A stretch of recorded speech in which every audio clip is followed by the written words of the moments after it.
Dans le silence feutré de nos existences, combien de murmures étouffons-nous? Combien de parts de nous-mêmes sacrifions-nous sur l'autel du désir d'être aimés, d'être acceptés, de trouver notre place dans le regard de l'autre? C'est une question vieille comme l'humanité, un écho qui résonne au plus profond de nos inconscients, là où les ombres dansent et les archétypes veillent. Imaginez une forêt dense, baignée d'une lumière incertaine. Chaque arbre est une facette de votre être, unique et précieux. Mais au fil du temps, par peur du rejet, par la soif d'une affection inconditionnelle, vous avez commencé à élaguer ces branches, à tailler ces feuilles qui ne semblaient pas plaire aux jardiniers du monde extérieur. Vous avez cherché à vous conformer à une image idéale, une persona, un masque social brillant mais parfois étouffant. Et qu'advient-il de ces parties reniées, de ces aspects de votre personnalité jugés indésirables? Ils ne disparaissent pas. Ils se retirent dans l'ombre, cette contrée obscure de notre psyché explorée avec tant de perspicacité par Carl Jung. L'ombre n'est pas uniquement le réceptacle de nos défauts et de nos instincts primitifs. Elle abrite aussi un potentiel inexploité, une source d'énergie vitale et de créativité que nous avons, par inadvertance, exilée. Ce voyage que nous allons entreprendre ensemble est une invitation à redécouvrir ces fragments perdus, à oser plonger dans les profondeurs de notre inconscient collectif, ce réservoir d'images et de symboles universels qui façonnent nos rêves, nos peurs et nos aspirations les plus secrètes. Car comme le pressentait Jung, la véritable alchimie de l'âme réside dans l'intégration de toutes nos parts, même celles que nous avons longtemps cherché à dissimuler. Êtes-vous prêt à écouter l'écho de votre propre perte et à entreprendre le chemin sinueux mais ô combien libérateur de l'individuation? Dans le silence feutré de nos existences, combien de murmures étouffons-nous? Combien de parts de nous-mêmes sacrifions-nous sur l'autel du désir d'être aimés, d'être acceptés, de trouver notre place dans le regard de l'autre? C'est une question vieille comme l'humanité, un écho qui résonne au plus profond de nos inconscients, là où les ombres dansent et les archétypes veillent. Imaginez une forêt dense, baignée d'une lumière incertaine. Chaque arbre est une facette de votre être, unique et précieux. Mais au fil du temps, par peur du rejet, par la soif d'une affection inconditionnelle, vous avez commencé à élaguer ces branches, à tailler ces feuilles qui ne semblaient pas plaire aux jardiniers du monde extérieur. Vous avez cherché à vous conformer à une image idéale, une persona, un masque social brillant, mais parfois étouffant. Et qu'advient-il de ces parties reniées, de ces aspects de votre personnalité jugés indésirables? Ils ne disparaissent pas. Ils se retirent dans l'ombre, cette contrée obscure de notre psyché explorée avec tant de perspicacité par Carl Jung. L'ombre n'est pas uniquement le réceptacle de nos défauts et de nos instincts primitifs. Elle abrite aussi un potentiel inexploité, une source d'énergie vitale et de créativité que nous avons, par inadvertance, exilée. Ce voyage que nous allons entreprendre ensemble est une invitation à redécouvrir ces fragments perdus, à oser plonger dans les profondeurs de notre inconscient collectif, ce réservoir d'images et de symboles universels qui façonnent nos rêves, nos peurs et nos aspirations les plus secrètes. Car comme le pressentait Jung, la véritable alchimie de l'âme réside dans l'intégration de toutes nos parts, même celles que nous avons longtemps cherché à dissimuler. Êtes-vous prêt à écouter l'écho de votre propre perte et à entreprendre le chemin sinueux mais ô combien libérateur de l'individuation? Avez-vous déjà ressenti cette étrange sensation d'être tiraillé, comme si une voix intérieure murmurait des désaccords silencieux avec vos actions ou vos paroles? Cette tension, cette dissonance interne est souvent le signe d'une ombre qui s'agite.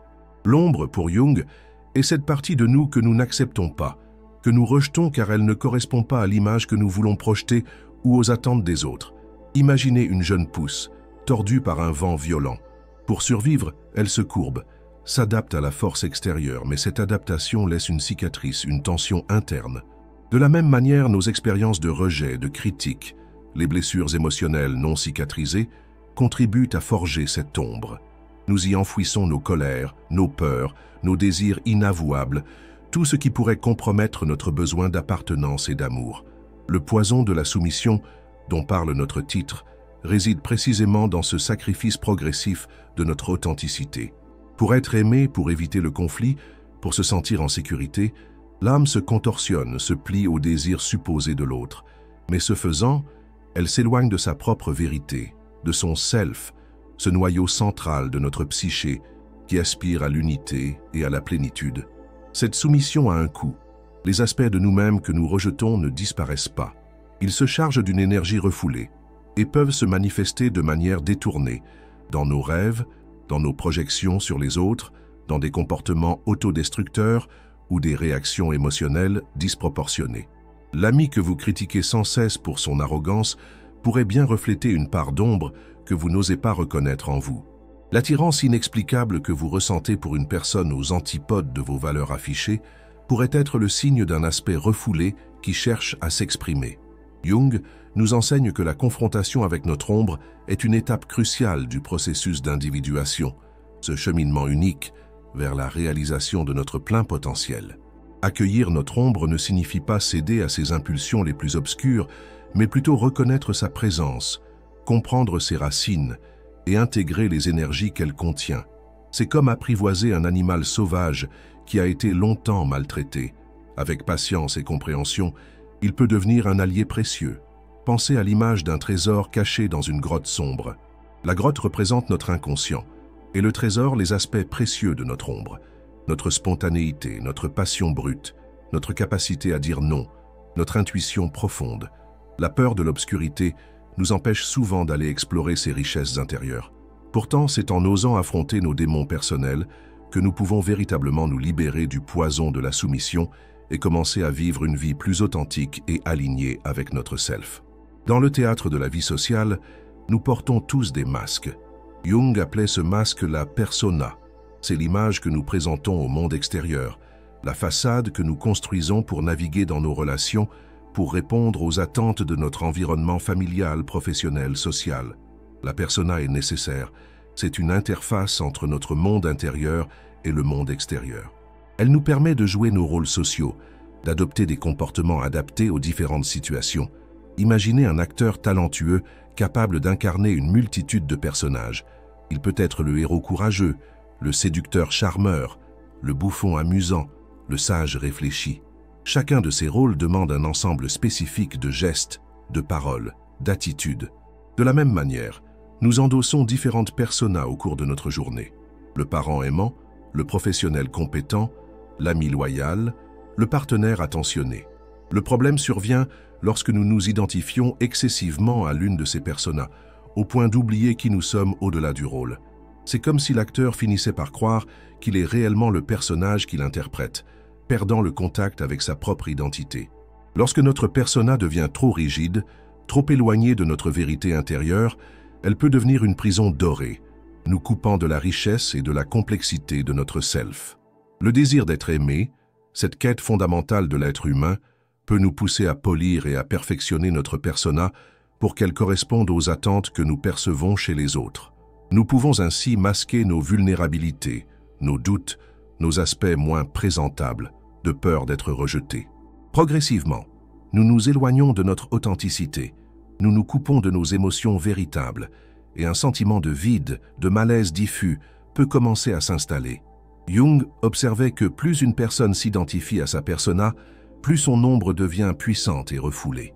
Les aspects de nous-mêmes que nous n'autorisons pas à s'exprimer à travers notre masque social risquent de se manifester de manière inattendue et parfois destructrice. Des accès de colère inexplicables, des jugements sévères envers les autres pour des traits que nous n'acceptons pas en nous, des comportements compulsifs peuvent être des symptômes d'une ombre trop longtemps ignorée et d'une persona trop rigide. La clé n'est pas de détruire notre persona, car elle a une fonction sociale importante. Il s'agit plutôt de développer une conscience de sa nature artificielle, de comprendre que ce n'est qu'un rôle que nous jouons et de maintenir un lien vivant avec notre self plus profond. C'est comme savoir que l'acteur n'est pas uniquement son personnage, qu'il a une vie, des émotions, une identité propre au-delà de la scène. Apprendre à naviguer entre nos différentes personas avec flexibilité et conscience, tout en restant ancré dans notre authenticité, est un aspect essentiel du processus d'individuation. Cela demande une introspection honnête, une capacité à reconnaître les motivations derrière nos masques et le courage de laisser transparaître par moments la vulnérabilité et la complexité de notre être véritable. C'est dans cet espace, entre le masque et le visage, que se révèle la richesse de notre humanité. Derrière le voile de notre expérience individuelle se tapit une réalité plus vaste, un héritage psychique commun à toute l'humanité, l'inconscient collectif. Jung a exploré cette dimension profonde de notre psyché, y découvrant des motifs universels, des schémas de pensée et de comportement innés qu'il a appelés archétypes. Ces archétypes ne sont pas des idées figées, mais plutôt des potentialités, des prédispositions à vivre certaines expériences et à y réagir de manière spécifique. Ils sont les fondations sur lesquelles se construit notre compréhension du monde et de nous-mêmes. Imaginez les grands récits mythologiques, les contes de fées, les rêves récurrents à travers les cultures et les époques. On y retrouve des figures familières, le héros courageux, la mère nourricière, le vieil homme sage, l'enfant innocent, l'ombre maléfique. Ces figures ne sont pas de simples inventions culturelles, mais des manifestations des archétypes fondamentaux qui résident en nous. Ils sont comme des personnages intérieurs, qui influencent nos perceptions, nos émotions et nos actions, souvent à notre insu. L'archétype de la mère, par exemple, ne se limite pas à notre mère biologique. Il représente le principe nourricier, protecteur, aimant, mais aussi parfois engloutissant et possessif. Il se manifeste dans notre besoin de soins, dans notre capacité à prendre soin des autres, dans nos images de la nature, de la patrie, de tout ce qui nous offre refuge et sécurité. De même, l'archétype du père incarne l'autorité, la structure, la loi, mais aussi la protection et la guidance. Nos relations avec les figures d'autorité, notre propre sens de la discipline et de la responsabilité sont teintés par cet archétype. L'archétype de l'enfant intérieur représente notre innocence, notre spontanéité, notre besoin de jeu et de découverte, mais aussi notre vulnérabilité et notre dépendance. Le héros incarne la quête, le courage face à l'adversité, la volonté de surmonter les obstacles pour atteindre un but. L'ombre, comme nous l'avons vu, est un archétype en soi, représentant les aspects refoulés de notre psyché. Ces archétypes ne sont pas isolés les uns des autres. Ils interagissent dynamiquement, créant des constellations psychiques complexes qui façonnent notre expérience du monde. Lorsque nous nous trouvons face à une situation nouvelle ou intense, ces schémas archétypaux s'activent, colorant notre perception et influençant notre réaction. Un événement inattendu peut réveiller l'archétype du chaos ou de la transformation, nous poussant à nous adapter et à évoluer. Comprendre l'influence des archétypes dans notre vie peut nous apporter une perspective nouvelle sur nos propres motivations et comportements, ainsi que sur ceux des autres. Nos réactions émotionnelles fortes face à certaines personnes ou situations peuvent s'expliquer en partie par l'activation d'un archétype particulier. Reconnaître ces voix ancestrales qui résonnent en nous nous permet de mieux comprendre les dynamiques profondes qui sous-tendent nos relations et nos expériences. Loin d'être des carcans rigides, les archétypes sont des forces dynamiques qui cherchent à s'exprimer et à se réaliser à travers notre vie individuelle. Le processus d'individuation implique également de prendre conscience de ces motifs universels et de trouver notre propre manière unique de les incarner, de les intégrer dans la totalité de notre self. C'est en dialoguant avec ces voix ancestrales que nous pouvons donner un sens plus profond à notre existence et nous connecter à la richesse de l'expérience humaine collective. Au cœur de la psychologie analytique de Jung se trouve le concept du self, soi. Il ne s'agit pas de l'ego, cette instance consciente qui se perçoit comme le centre de notre volonté et de notre identité. Le self est une réalité psychique plus vaste et plus profonde, le centre organisateur de toute notre psyché, conscient et inconscient. Il est la source de notre aspiration à l'unité, à la totalité, à la réalisation de notre plein potentiel. Imaginez un mandala, ce cercle sacré que l'on retrouve dans de nombreuses traditions spirituelles. Son centre représente le self, autour duquel s'organisent tous les autres éléments, les archétypes, la persona, l'ombre, nos expériences individuelles. Le mandala symbolise la totalité psychique en quête d'équilibre et d'harmonie. Le self est cette force intérieure qui nous pousse vers l'intégration de toutes les facettes de notre être, même celles qui nous semblent contradictoires. Le processus d'individuation, ce cheminement unique et personnel vers la réalisation du self, est une sorte de voyage intérieur, une quête du centre. Il ne s'agit pas d'atteindre une perfection statique, mais plutôt de devenir de plus en plus conscient de la complexité de notre psyché et d'apprendre à vivre en accord avec notre nature profonde. C'est un processus dynamique et continu, parsemé de défis et de découvertes. La rencontre avec le self se manifeste souvent à travers des expériences lumineuses, des moments de profonde intuition, des rêves marquants, des synchronicités significatives. Ces expériences nous donnent un aperçu de cette réalité psychique transcendante qui nous dépasse et qui pourtant est au cœur de notre être. Elles peuvent nous apporter un sentiment d'unité avec le monde, une compréhension plus profonde du sens de notre existence. Le self n'est pas un concept purement intellectuel. Il se vit, se ressent, se manifeste dans notre capacité à aimer inconditionnellement, dans notre créativité, dans notre sagesse intérieure, dans notre sens de la justice et de la compassion. Il est cette voix intérieure qui nous guide vers ce qui est authentique et aligné avec notre vérité profonde, au-delà des pressions externes et des illusions de l'ego. Le chemin vers le self passe inévitablement par la confrontation avec notre ombre et la reconnaissance de notre persona. Intégrer notre ombre, c'est-à-dire accepter et comprendre les aspects de nous-mêmes que nous rejetons, permet de libérer une énergie précieuse qui peut être réintégrée dans la totalité de notre psyché. De même, prendre conscience de notre persona et ne pas nous y identifier de manière exclusive nous ouvre à la richesse de notre être au-delà des rôles sociaux. Le self est également lié à l'inconscient collectif et aux archétypes. Il est en quelque sorte le centre organisateur de ces forces universelles en nous. Lorsque nous nous connectons à notre self, nous nous connectons également à cette dimension collective de l'expérience humaine. Nous nous sentons partie d'un tout plus grand. La quête du self est une invitation à la patience, à l'écoute intérieure, à l'acceptation de nos contradictions et de nos paradoxes.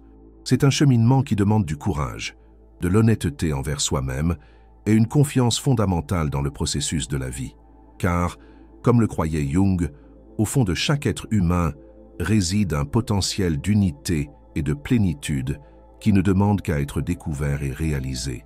Jung a été fasciné par ces moments étranges où des événements extérieurs semblent se synchroniser de manière significative avec nos états psychiques intérieurs, sans qu'il y ait de lien de causalité apparent.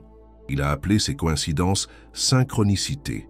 Loin d'être de simples hasards, Jung y voyait des manifestations d'un ordre plus profond de l'univers, une sorte de danse entre le monde intérieur de l'âme et le monde extérieur de la matière. Imaginez que vous pensiez intensément à une vieille amie que vous n'avez pas vue depuis des années, et que l'instant d'après, elle vous appelle au téléphone ou vous la croisez dans la rue. Ou encore, vous êtes confronté à un problème difficile. Vous cherchez désespérément une solution et soudain, vous tombez sur un livre, une conversation, un rêve qui vous apporte exactement l'éclairage dont vous aviez besoin. Ces événements, apparemment fortuits, peuvent laisser une impression troublante de sens et de connexion. Pour Jung, la synchronicité est un indice que l'inconscient collectif est en quelque sorte accordé avec le monde extérieur. Nos états émotionnels intenses, nos préoccupations profondes, nos archétypes activés peuvent attirer ou se refléter dans des événements du monde extérieur qui portent une signification particulière pour nous à ce moment précis.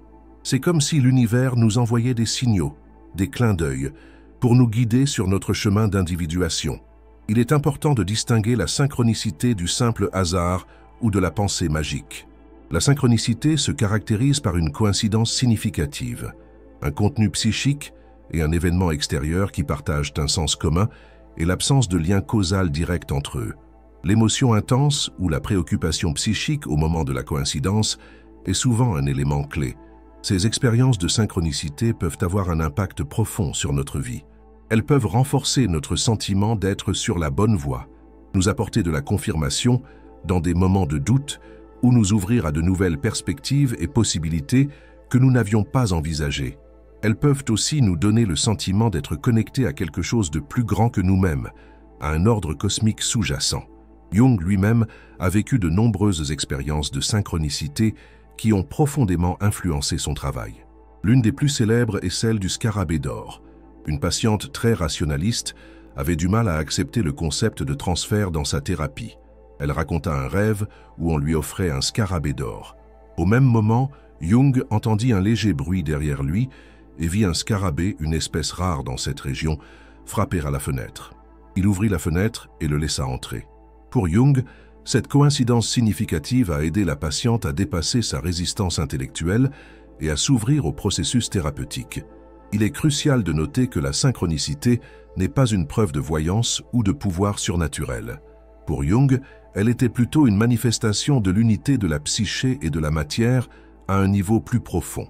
Elle nous invite à être plus attentifs aux signaux subtils de notre environnement et à la résonance entre notre monde intérieur et le monde extérieur.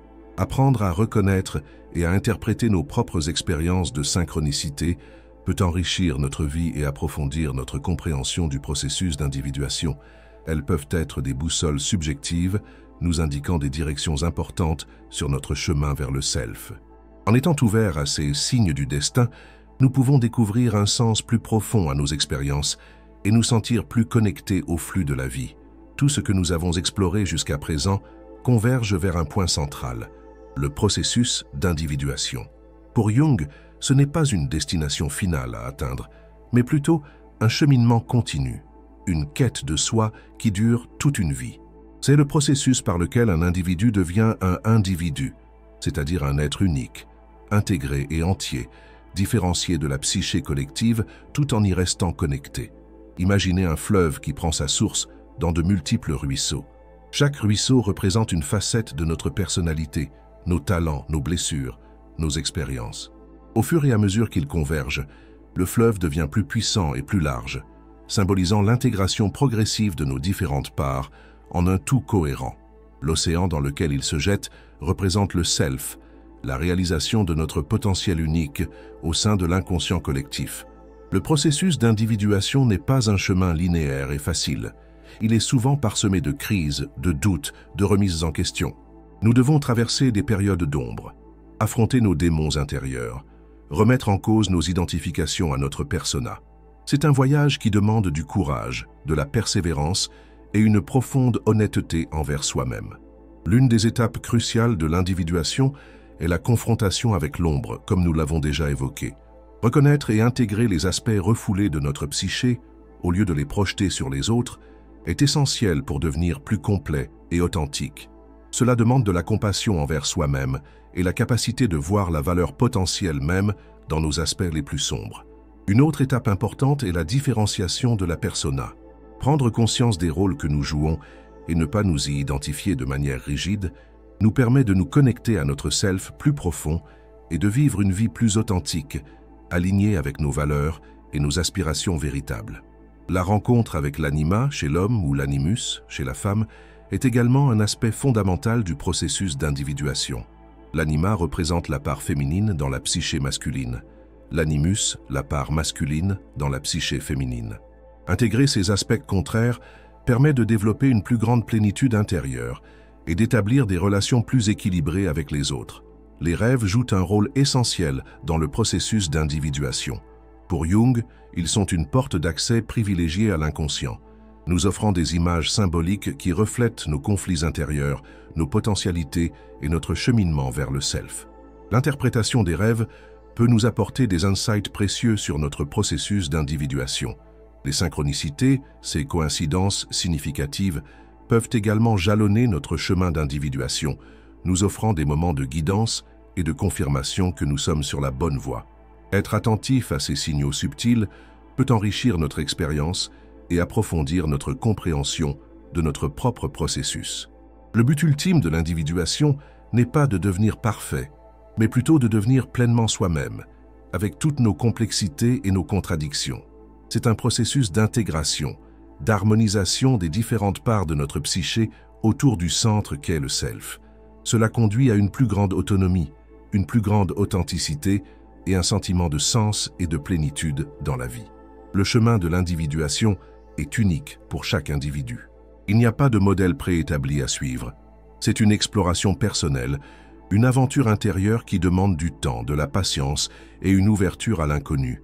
Mais c'est aussi un voyage profondément gratifiant, car il nous mène à la découverte de notre propre vérité et à la réalisation de notre potentiel unique dans le monde.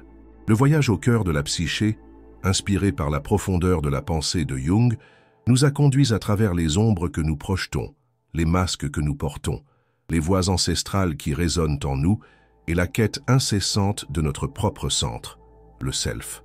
Nous avons entrevu la puissance des synchronicités et la nature sinueuse, mais ô combien révélatrice du processus d'individuation.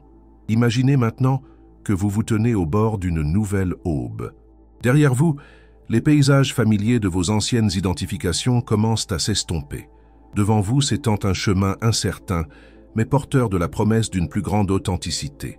Chaque pas que vous ferez sur ce chemin sera guidé par une conscience plus profonde de vous-même, une acceptation plus aimante de vos complexités et une connexion plus intime avec le souffle de votre propre âme. N'ayez pas peur des ombres qui pourront encore surgir. Elles ne sont plus des ennemis à réprimer, mais des messagères porteuses d'une sagesse cachée. Accueillez les moments de doute et de remise en question comme des opportunités de croissance et de recentrage. Souvenez-vous que le processus d'individuation n'est pas une course vers la perfection, mais une danse continue entre l'ombre et la lumière, entre le conscient et l'inconscient. Le poison de la soumission que nous évoquions au début de notre exploration perd de son emprise à mesure que nous nous rapprochons de notre self. La nécessité de plaire à tout prix s'estompe, remplacée par un désir plus profond d'alignement avec notre propre vérité. La liberté véritable ne réside pas dans l'absence de contraintes extérieures, mais dans la capacité à vivre en accord avec notre propre boussole intérieure. Ce voyage intérieur est une invitation à la patience et à la bienveillance envers soi-même. Il demande du temps pour déconstruire les anciennes identifications, pour intégrer les parts refoulées et pour laisser émerger la singularité de notre être. Mais la récompense en vaut la peine, un sentiment croissant d'unité, de sens et de joie de vivre. Alors, respirez profondément. Sentez la force tranquille qui émane de votre propre centre. Vous êtes un être unique et précieux, en chemin vers la plénitude. Le voyage continue à votre propre rythme, avec vos propres découvertes. Et pour que cette exploration se poursuive au-delà de cette vidéo, je vous invite à partager une pensée, une émotion, une prise de conscience qui a résonné en vous aujourd'hui. Quelle est la part de vous-même que vous êtes prêt à accueillir avec plus d'amour à partir de maintenant? Laissez vos commentaires ci-dessous. Votre partage est une lumière pour les autres voyageurs en quête de leur propre vérité.